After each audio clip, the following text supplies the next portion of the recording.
Ou alors, il y a eu un scénario que j'ai vu récemment, ça c'était pas mal. Alors voilà, on peut faire la transaction sortante, ok, ça sort, c'est bon, c'est parti. Donc ça va sur un wallet de sortie qui vous sera remis, c'est le wallet tampon, machin truc, très bien. Donc ils accompagnent les personnes pour créer le compte.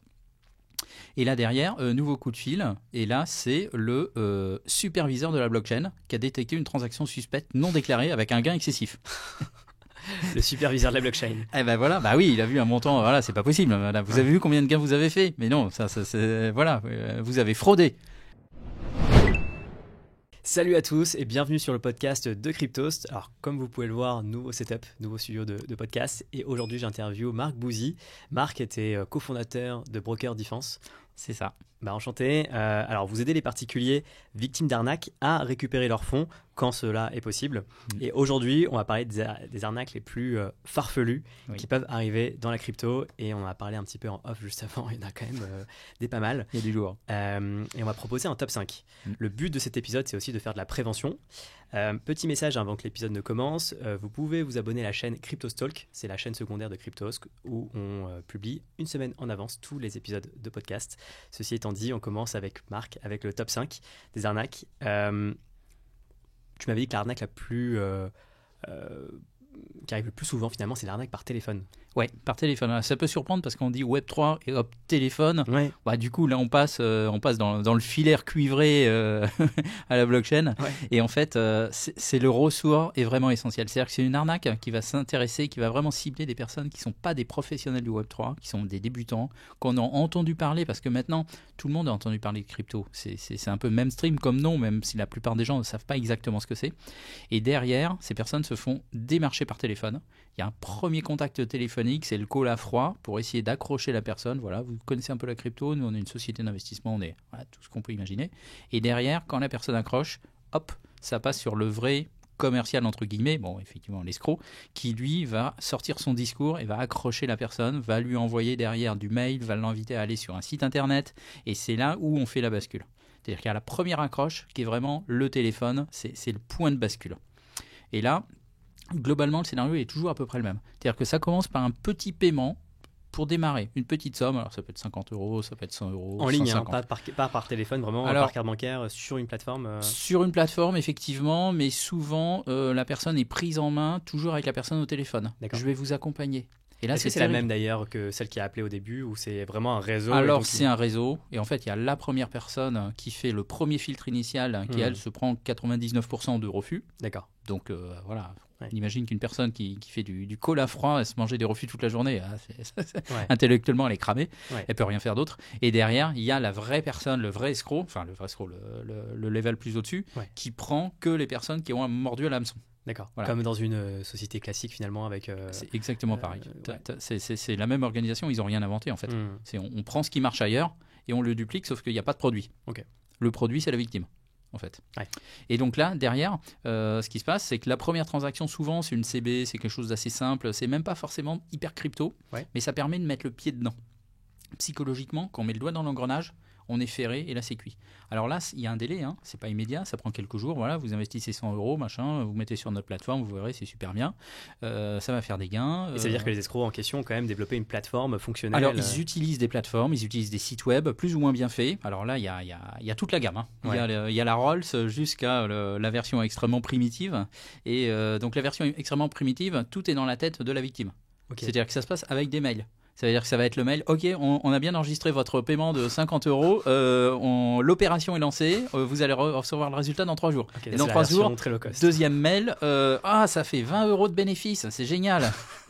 Voilà, là, c'est la version low cost. Et après, tu as la version super élaborée où tu vas avoir une plateforme. Il y a des couleurs dans tous les sens. Et souvent, ces plateformes, il faut bien le dire, elles sont vachement mieux faites que celles des vrais exchanges ou des vrais courtiers. C'était dessus, c'est ergonomique, c'est sympa, il y a des boutons, c'est simple. Alors c'est simple sans être simpliste, tu vois. Ça fait pas un peu jouer au gaming quand t'as vraiment 3 boutons. On a l'impression que c'est un jouet pour un enfant de 3 ans. C'est vraiment le truc un peu plus technique, mais pas trop. Parce que quand tu vois des plateformes, des exchanges, bon, quand on est dedans, voilà, ça nous parle, c'est pas un problème. Mais quand quelqu'un est néophyte, il est perdu, quoi. Et c'est vrai que l'expérience utilisateur peut être déroutante. Alors c'est ça. Et là, ce qui est terrible quelque part, et ça, c'est peut-être l'angle mort du monde de la crypto en général, c'est que dans cette escroquerie, tu vas avoir une phase de prise en main et de formation par le pseudo-conseiller, par l'escroc. Il va expliquer, il va être didactique, il va prendre le temps d'expliquer les choses. Alors, expliquer, le but c'est de manipuler, de déformer l'esprit, hein, pour que la personne ne puisse plus s'échapper. Il lui construit une prison mentale. D'accord. À n'importe quel moment, la victime peut arrêter, peut s'en sortir, mais elle n'a pas l'idée de s'en sortir. Il y a des barreaux invisibles autour d'elle. Tu vois.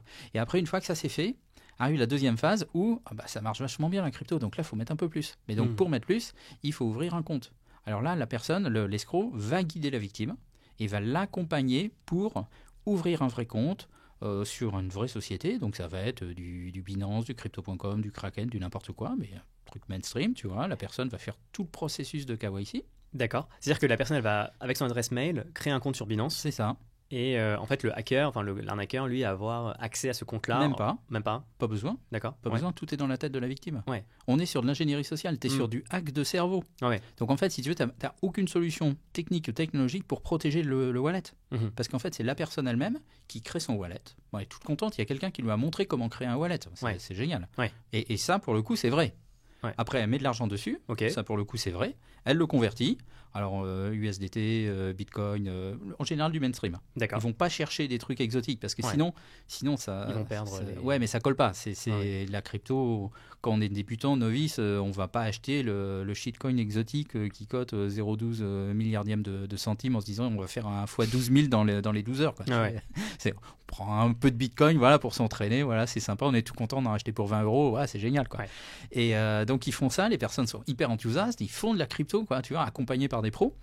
Et puis derrière, ils mettent les 5 000, 10 000, 50 000 euros et ils envoient ça sur l'adresse, sur le wallet donné par l'escroc. D'accord, depuis Binance. C'est ça. C'est quoi le motif de l'escroc pour le motif, convaincre ? C'est d'alimenter la plateforme. Okay. Tu vois, la plateforme frauduleuse, le site ou le mail low cost sur lequel ils vont faire des gains. Et donc en fait, la crypto, tu vois, c'est pas la crypto pour investir en crypto, c'est on utilise la crypto comme un outil de transaction, un peu comme de la CB, un peu comme n'importe quoi d'autre. Alors en market beer, il y a des prétextes autres qui sortent. Ça va être, nous, c'est un site d'investissement. On investit, c'est du livret placé, c'est du sécurisé. Voilà, ça fait 17% par mois, mais c'est sécurisé quand même. Voilà, donc tous les prétextes délirants. Et en période de bull market, là, on va avoir plutôt du prétexte crypto. La crypto, ça marche. Regardez le journal ce matin, il y a encore un gros titre. Tu vois, tous les vrais sites, les vrais prétextes vont y passer.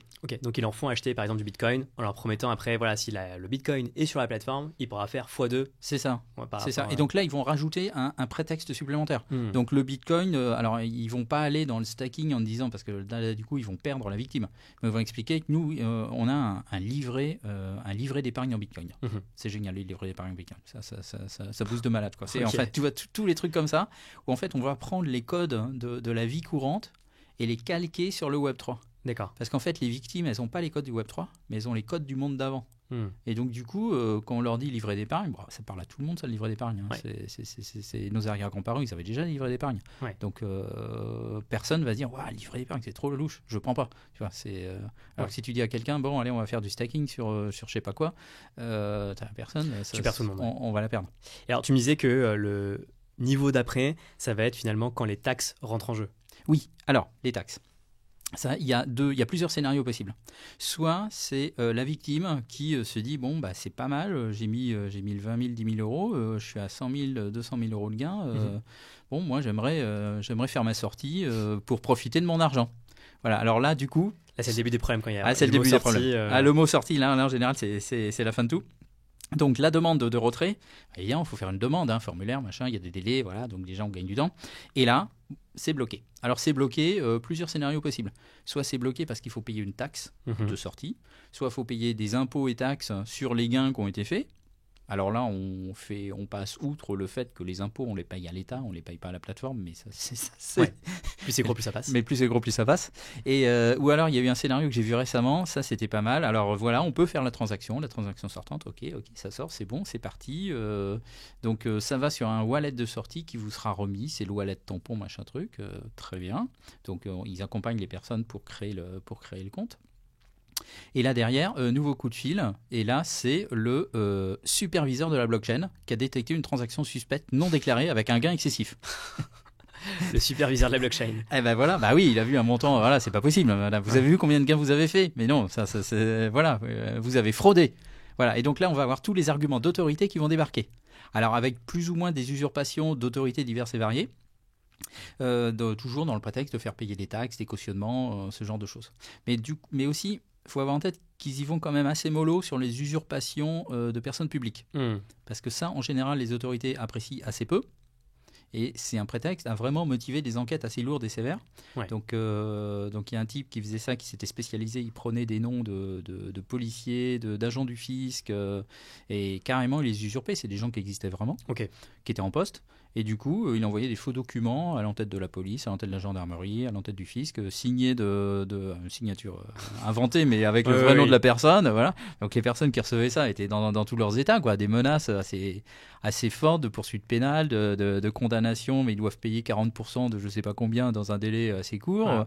Le gars derrière, il les appelle, il discute, il les insulte. Enfin, ça montait assez fort.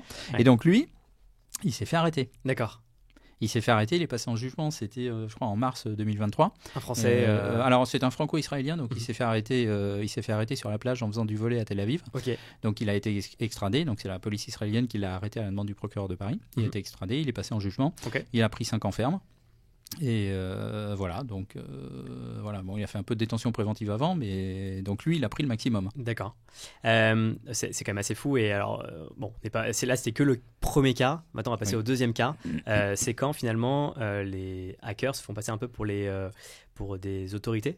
C'est un peu le cas que tu citais. C'est exactement ça. Mais ça peut être avec donc, par téléphone, par courrier en fait. C'est ça. Alors, courrier un peu moins, parce que le courrier, il y a de la logistique derrière. Il y a la logistique et c'est pas forcément facile parce que voilà, quand on reçoit un courrier d'une autorité en général, il n'est pas affranchi avec un timbre lambda qu'on va prendre à la poste. C'est vrai, ouais, tout à fait. Donc du coup, ce petit détail, ça colle moyen dans le scénario. Et donc là, sur l'arnaque à l'autorité, c'est soit dans la continuité de la précédente, ce que j'allais dire, donc ce que je viens de dire, mais parfois ça peut être fait à froid. Mais comment la personne en face peut savoir? Alors, en fait, juste, elle va envoyer elle va contacter plein de personnes et ça va marcher sur certaines. C'est comme le spam. C'est comme le spam à l'héritage du milliardaire nigérian. Voilà, on en envoie 17 000 et sur les 17 000, il y en a un qui réagit. Quoi. Il en suffit d'un, quoi. Il en suffit d'un. Ça, le cas classique, c'est le coup de la convocation pour pédocriminalité. Voilà, donc on vous a détecté machin truc. Voilà, le courrier qui a ni queue ni tête avec des tampons flashy dans tous les sens. Et voilà, par accident, il y a toujours un qui se fait prendre, quoi. C'est fou. Et passons au troisième cas. Alors ça, c'est le cas à l'arnaque, le cas de l'arnaque de la preuve de travail. Est-ce que tu peux un peu expliquer ce que c'est? Ah oui, alors la preuve de travail, là, du coup, ça parle à personne, je suis sûr. Si on dit preuve de travail, je sais même pas si ça va te parler, toi. Ouais, parce que moi, quand j'ai vu ça au début, je pensais que je parlais de stacking, de preuve d'enjeu, mais en fait, non, pas du tout. Preuve de travail, proof of work vs preuve d'enjeu, mais pas du tout, rien à voir. Rien à voir. En fait, c'est vraiment accomplir des tâches. C'est ça, c'est accomplir de la micro-tâche sur Internet. Donc en fait, ils sont contactés, les personnes. Souvent, c'est des personnes qui sont déjà en grande détresse, qui sont à la recherche d'un boulot, qui sont en galère, et ils tombent sur une offre, gagner de l'argent à domicile avec votre ordinateur, vous aurez un petit complément de revenu, c'est facile, c'est sympa, c'est pas compliqué. Bon, alors, ils souscrivent au truc et ils comprennent rapidement qu'il faut aller cliquer. Alors, soit ils vont cliquer sur des avis pour des sites hôteliers, sur des avis de restaurants, soit sur... il y avait quoi, des sites de vente, voilà, c'est toujours ce genre de choses. Alors fictif, hein, évidemment, à la base, soyons clairs, hein, c'est pas pour acheter du clic sur des trucs, hein, avec des vraies boîtes qui payent du clic. Hein. Donc, mais sauf que pour avoir, ils sont payés au clic, donc. Et il y a une plateforme avec tout un système de suivi, de pilotage des clics, et il doit faire un certain nombre de clics journaliers pour atteindre l'objectif de la mission qu'il aurait attribuée. Mais pour accéder à certaines missions, il faut prendre un pack. Donc le pack de démarrage, ça doit être genre 50 €, c'est facile.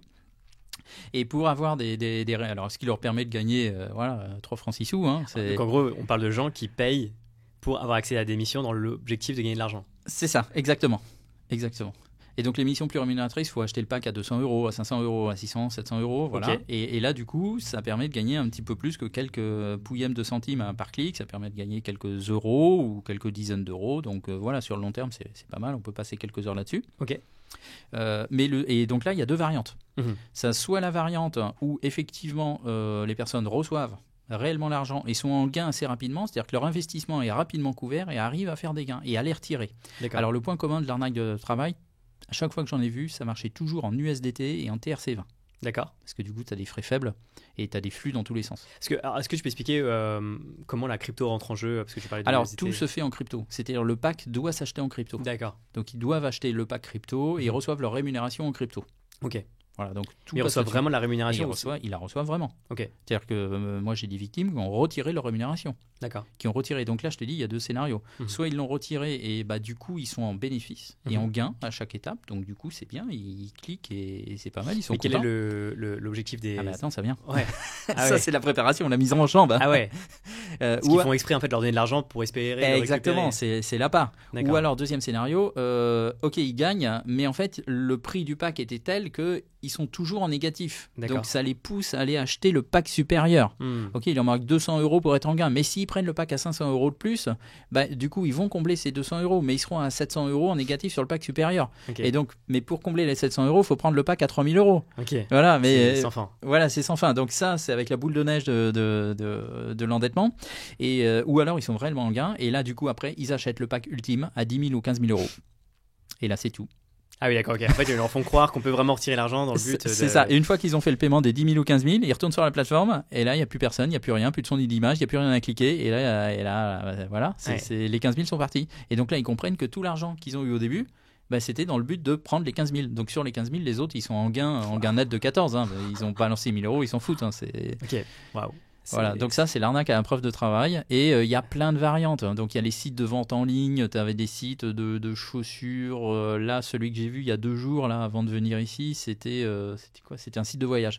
Ok, pour payer ton voyage en... Non, tu dois cliquer sur des faux sites de voyage pour valider ou faire des actions dessus, quoi. Faire des likes ou des... Donc ils essaient vraiment de faire une expérience utilisateur qui soit suffisamment réaliste pour leur faire croire que ce qu'ils font a vraiment une utilité en fait. Exactement. D'accord. Exactement. Waouh.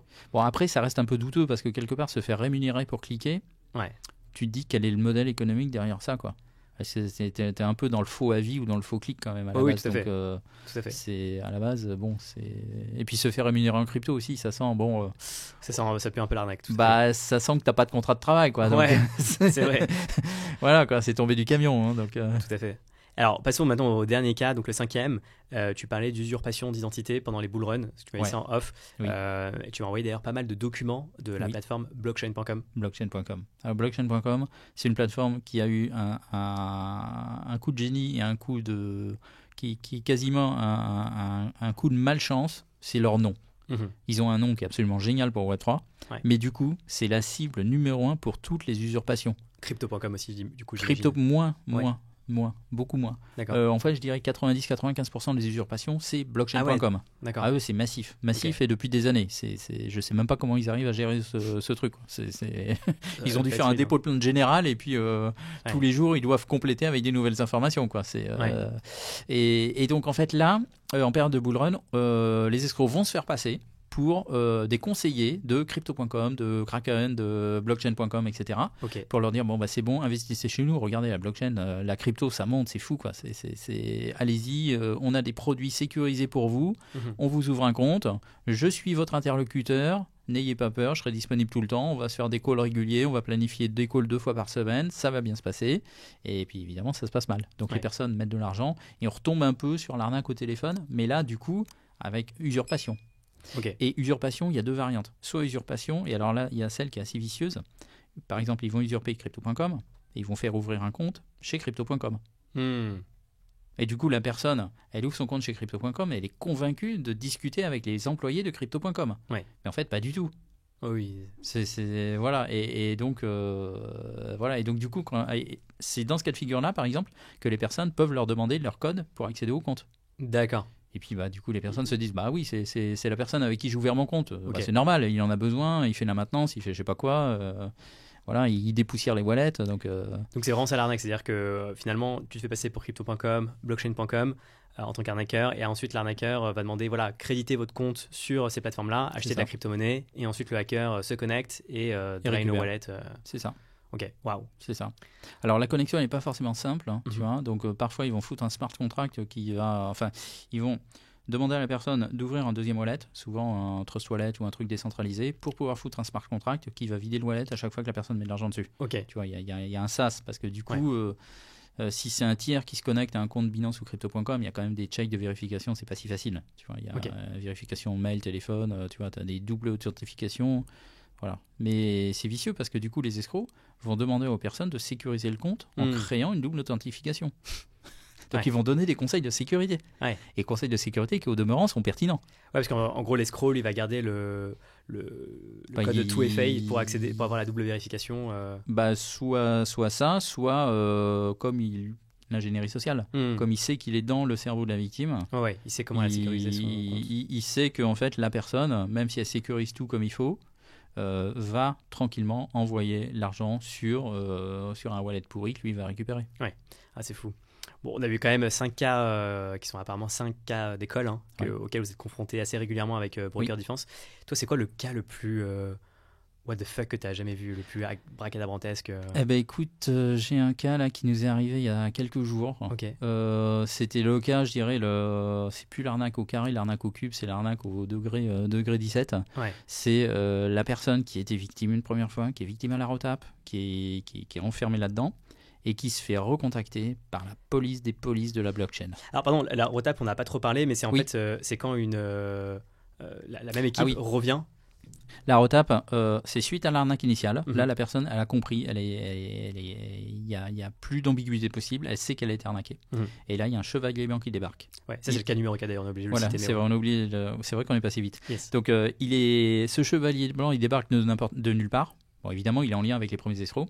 Et là, différentes possibilités. Soit ça va être un enquêteur, soit ça va être un détective, soit ça va être un avocat, soit ça va être une autre plateforme. Et le point commun, c'est qu'ils viennent récupérer l'argent et garantie de récupération à 100% dans les 3 jours à 3 semaines. Par contre, il faut payer les frais, la garantie. 20% du montant. Voilà, 20% ou 30%. Alors, c'est négociable, ça dépend ce que la personne reste, ce qui lui reste. Mais dans tous les cas, il y a une garantie de résultat très rapide. Très rapide. Et là, effectivement, c'est un discours qui est très séduisant pour les victimes. Donc, malheureusement, il y en a qui tombent dedans. Ok. Et donc là, le cas auquel tu as été confronté, donc c'est qu'il y a eu une retape. Alors, il y a eu une retape. Et là, on est sur la retape de la retape. Donc, les personnes appellent en disant, voilà, on est la police de la blockchain. Donc, nous, on contrôle les récupérateurs. On a vu que vous étiez tombé sur un faux récupérateur. Et lui, on l'a dans le collimateur. Et lui, on va pas le lâcher. Et vous allez nous aider. Mais par contre, il faut payer les frais, évidemment. C'est horrible. Mais il n'y a plus de limite après. C'est-à-dire qu'après, il va y avoir... Alors, au bout d'un moment, quand même, ça devient gros. Parce que là, dans le coup de la police, la victime n'a pas payé, mais était dans le doute. Était carrément dans le doute. Parce qu'il y a tout l'argument d'autorité. Parce que, bon, là, c'est facile. C'est en 30 secondes autour d'une table. Bon, à froid, vu comme ça, on a, nous, le recul à la distance pour se dire, non, c'est délirant. Oui, et puis les connaissances de l'écosystème. Et quand tu es externe à cet écosystème, tu peux... tu n'as pas forcément les yeux en face des trous. Et d'ailleurs, pour ce cas-là, quel a été le montant hacké par les escrocs Alors, avec le prétexte de la police, 0, parce que la victime est... C'est trop gros. Ça l'a quand même travaillé, c'est pas tombé dessus. Mais je crois que l'escroquerie de cette personne tournait autour de 50 000 euros. Ok. Ce qui n'est pas un cas isolé.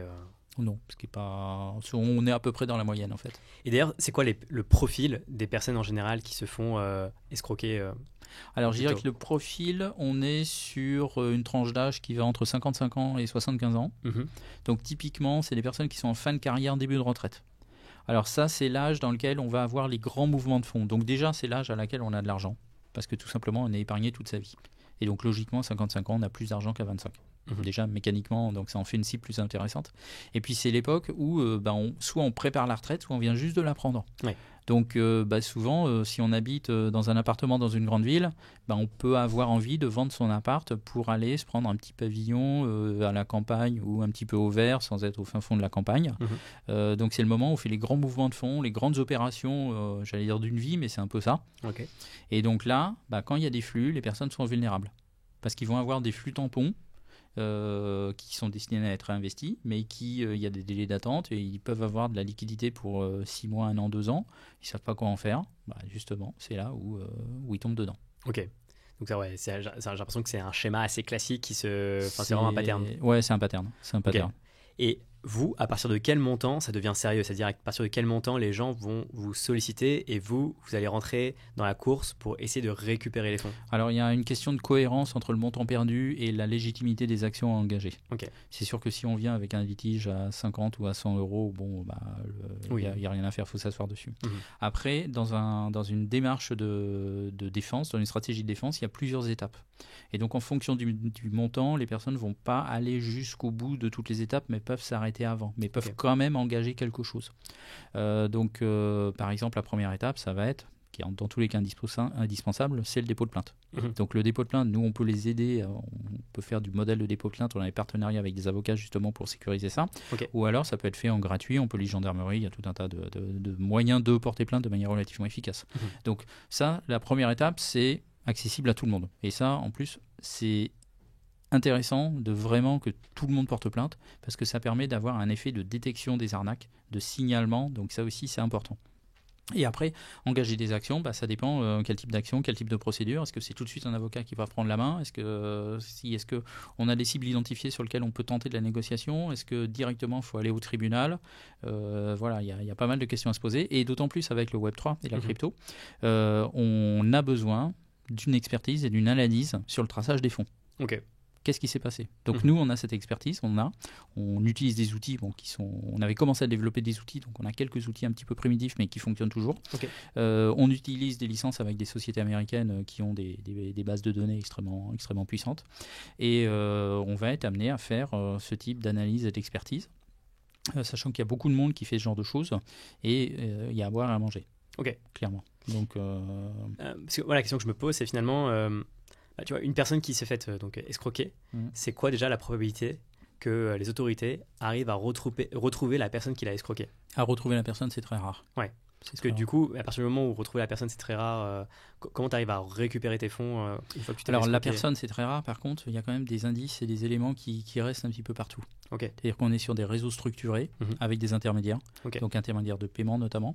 Donc, les intermédiaires de paiement, il y a eu des complices qui ont créé les comptes, qui ont fait vivre les comptes, que ce soit de la crypto ou des comptes bancaires. Donc il y a toute une organisation, on est sur vraiment de la bande organisée, mais parfois de la sous-traitance. Il y a l'équipe d'escrocs principale qui eux vont faire uniquement le commercial entre guillemets et le marketing, et il va y avoir l'équipe des caisseurs qui eux vont faire le blanchiment d'argent. Donc il y a toutes ces relations et ce réseau qui existe. Et donc toucher le commanditaire final, c'est impossible. Ça s'est vu, mais bon, c'est quand même assez rare et ça prend du temps. Il y a vraiment une inertie, il y a un délai. Il y a le temps de l'enquête, n'est pas le temps de la victime. Donc ça aussi, c'est un problème à faire comprendre aux victimes. Mais ça finit par arriver. Il y a des réseaux qui ont des démantèlements partiels. Et donc s'intéresser aux intermédiaires, notamment les intermédiaires de paiement, ça peut être intéressant. D'autant plus que ces réseaux, souvent, sont irrigués en argent. C'est-à-dire que pour faire fonctionner un réseau, il faut mettre de l'huile dans le moteur. Bien sûr. Donc quand il y a un bout de réseau ou un morceau de réseau qui tombe, il y a parfois un peu d'argent qui est récupéré. Et donc là, ça permet d'avoir un espoir de récupération. Alors parfois, il faut une décision de justice. Enfin, voilà, c'est pas aussi simple que ça. Mais voilà, donc nous, on arrive à récupérer. Dans une première étape, ça va être en négociation amiable quand on a des cibles identifiées, des cibles sur lesquelles qu'on peut mettre en cause. On va pouvoir récupérer quand il y a des opérations avec de l'argent qui est bloqué, qui est récupéré dans le réseau. Donc on a eu des récupérations, notamment un gros réseau qui a été démantelé au Portugal, donc l'argent qui a été récupéré. Alors c'est pas de la blockchain, parce que la blockchain, on est sur quelque chose de beaucoup plus récent. Le délai, on va dire, judiciaire d'une affaire complète, on est sur plusieurs années. Donc, on est sur les arnaques crypto, on est au début du processus.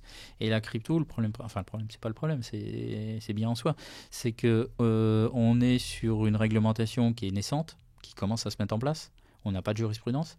Et tu as les questions fondamentales de qui est compétent pour faire quoi, qui ne sont pas encore totalement clarifiées.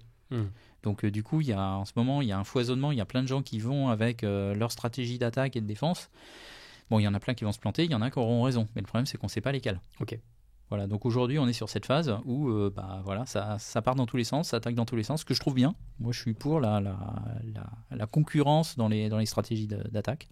Et puis après, on verra ce qui se passe, quoi. Ouais, complètement. Et en général, finalement, c'est quoi la probabilité, une fois que tu t'es fait attaquer, de retrouver tes fonds? Dans combien de cas Alors aujourd'hui, nous, on a réussi à récupérer dans de la crypto, ça doit être 5 ou 6 cas. Ok. Voilà, donc c'est pas énorme, c'est pas zéro non plus. Et en plus, ce qui est bien, c'est que c'est des cas qui étaient des cas différents. Donc on a eu des cas avec une récupération amiable. Alors en général, la récupération amiable, soit c'est de manière unilatérale, soit il y a la signature d'un protocole transactionnel avec un engagement de non-communication et d'absence de poursuite par la suite. Okay. Donc du coup, il y a une clause de confidentialité derrière où la victime récupère de l'argent totalement ou partiellement, mais s'engage à ne pas en parler derrière. D'accord. Voilà, donc quelque part, ce silence, c'est la contrepartie du remboursement.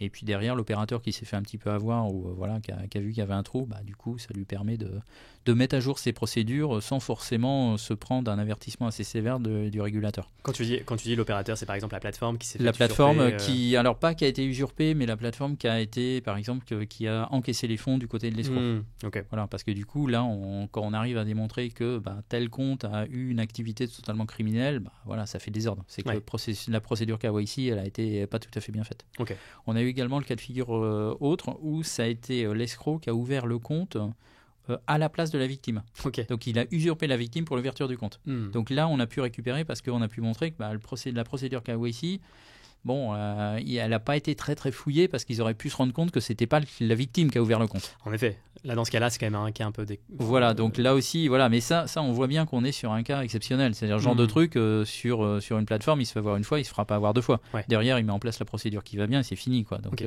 j'imagine qu'on parle de plateformes vraiment de seconde zone assez exotiques. Ça arriverait pas. Alors c'est pas les plus grosses, mais je dirais que c'est pas les plus petites non plus. Ok, ah oui. C'est pas les plus petites. Bon après, faut être honnête, même dans les banques, il peut y avoir des trous dans les procédures, des choses, voilà, on n'y pense pas, machin, un truc idiot, et puis une fois qu'on est là, on se dit non, c'est pas possible, et qu'on regarde, oui, c'était ça arrive. Voilà, ça arrive. Donc. Et vous, votre business model, c'est quoi? Est-ce que vous vous rémunérez uniquement à la performance ou vous prenez aussi quand même des frais fixes? Alors, notre business model, on va prendre du frais fixe dans tous les cas, et il y a une rémunération également sur le résultat. Mais c'est quoi l'intérêt justement de la... Enfin, je veux dire, la personne qui a payé un préfixe, j'imagine qu'elle va attendre un retour quand même, un retour sur investissement. Et est-ce que... Oui, en fait, nous, à la base, notre business model, c'était de prendre des personnes qui sont victimes d'escroquerie. Ouais. Et une victime d'escroquerie, en général, a été confrontée à un discours délirant. C'est-à-dire qu'elle ne sait plus faire la différence entre le vrai et le faux. Tout à fait. Et donc, quand elle va préparer son dépôt de plainte, elle va raconter plein de choses. Le superviseur de la blockchain, il a son bureau à Londres, il faut aller l'arrêter, j'ai son numéro de téléphone, j'ai son nom. Voilà, donc là, envoyer ça à la police anglaise, c'est une perte de temps. Ouais. Et donc, nous, on fait le tri. On va dire, bon, ça, il y a des éléments, superviseur de la blockchain, c'est l'élément d'illustration. On le garde dans le dossier, mais on met dans la colonne, ça, c'est le décor. Okay. Et les éléments factuels. L'élément factuel, c'est un paiement en crypto sur telle wallet, etc. Un paiement en euros sur tel et tel compte. Donc, on fait déjà ce travail-là qui permet d'avoir un dossier clé en main qu'on va donner soit aux forces de l'ordre, soit à des avocats. Okay. Donc, déjà, du côté de la victime, c'est un gain parce que elle a un dossier qui est présentable et utilisable immédiatement. Ouais. Du côté, par exemple, de l'avocat, il n'a pas à chercher la victime, parce qu'on va lui adresser directement la personne. Et également, il n'a pas à faire le travail de classement et de préparation. Ouais. Donc lui, nous, on ne facture pas un taux horaire d'avocat comme on peut avoir à droite et à gauche. Donc du coup, c'est également un gain pour l'avocat et un gain pour la victime. Donc ça, c'était à la base notre business model. Et on a rajouté, donc on a une plus-value pour les deux parties, et on a rajouté des prestations complémentaires qui sont notamment cette expertise enquête blockchain qui nous permet d'avoir des rapports complets qui vont finir sur le bureau des procureurs, que ce soit en France ou à l'étranger. Parce qu'au total, on travaille avec une trentaine de cabinets d'avocats dans 14 pays. Ok, très clair. Tout à l'heure, on parlait de ROTAP, pour reclarifier ce terme. La ROTAP, c'est quand une équipe finalement revient entre guillemets à la charge, alors que c'est la même équipe et se fait passer par une autre équipe. C'est ça. Et ayant ça en tête, vous, c'est quoi votre canal d'acquisition pour avoir des clients? Parce que n'importe qui peut se faire passer pour vous, en fait. Exactement. Et d'ailleurs, on a eu le cas il y a 3 jours, donc avec une version low cost, juste avec du mail. Okay. En fait, notre canal d'acquisition, c'est de publier, d'informer. Quelque part, de faire de la prévention à fond. D'accord. Et donc, dans la publication à fond, on va publier quand on a connaissance d'une arnaque le plus vite possible. On va essayer d'informer sur cette arnaque pour réduire la durée de vie de l'arnaque. Parce que chaque arnaque va avoir un cycle de vie entre le démarrage, la maturité et après la fin. Et nous, en publiant, on va pourrir leur réputation sur Internet pour que la phase de fin arrive le plus vite possible. Ouais. Donc, on va être un accélérateur du cycle de vie de l'arnaque. Donc, nous, c'est notre... on a à la fois ce rôle de prévention qui rejoint un peu l'émission d'aujourd'hui, donc on est tout à fait dans la thématique, et, parce qu'une personne qui est informée, c'est une personne qui ne sera pas arnaquée. Complètement. Est-ce que justement les arnaqueurs n'ont pas des moyens pour, entre guillemets, faire taire votre contenu, par exemple en dénonçant à YouTube des vidéos sur lesquelles vous êtes, par exemple, vous apparaissez? Oui. Je me suis fait striker 2-3 vidéos déjà. Okay. Donc ça nous est arrivé. Du coup, c'est un combat tous les jours. Ouais. On a aussi quelques vidéos de dénigrement qui traînent également. Ça aussi, ça fait partie du jeu. Ouais. Mais maintenant, je dirais qu'on a une assise et on a une visibilité qui est telle que ça devient plus compliqué. Ouais. Okay. Ça devient plus compliqué. Marc, dernier mot pour la fin. Est-ce que tu peux donner finalement un conseil général pour l'audience pour comment éviter de se faire arnaquer en ligne sur les crypto-monnaies Conseil général pour l'audience, il n'y a jamais d'urgence. Prenez le temps. S'il y a quelque chose, si vous êtes face à quelqu'un, posez-vous toujours une question. Qui est cette personne ? Comment je suis rentré en contact avec lui ? Quelle est sa proposition ? Comment je peux vérifier ces informations ? Et sur Internet, il y a énormément de ressources qui permettent de récupérer de l'information, de vérifier. Donc, si les personnes sont en contact avec quelqu'un qui se fait passer pour Kraken, Binance et autres, il faut téléphoner. Il faut envoyer des mails, il faut essayer de vérifier. Est-ce que cette personne travaille bien chez vous ? Voilà. Est-ce que vous le connaissez ? Voilà. Okay. Je pense que aussi le point commun des 5 cas qu'on a cités du top 5, c'est qu'à chaque fois, finalement, il y a un démarchage. Oui. Et qu'en général, démarchage égale ça semble attention. Oui, c'est ça. D'où se poser la question, comment je connais cette personne ? Parce que souvent, dans la phase de démarchage, on l'oublie. On est démarché, on est en relation avec une personne qui est très sympathique, il est tout gentil ce monsieur, mais on ne sait plus comment on est rentré en relation avec lui. Ouais. Et du coup, la personne aussi qui est en face va pas hésiter à mentir. Elle va dire, mais vous avez rempli tel formulaire, mais c'est vous qui m'avez appelé. Non, c'est du métier. Il faut challenger, montrez-moi le formulaire, montrez-moi... Ça, exactement. Exactement. Okay, allez vérifier, toujours. Toujours vérifier. Ouais. Ça marche. Merci beaucoup Marc. Merci Gary. C'était super intéressant et voilà, j'espère que ça servira à l'audience pour éviter ce type d'arnaque à l'avenir. Oui.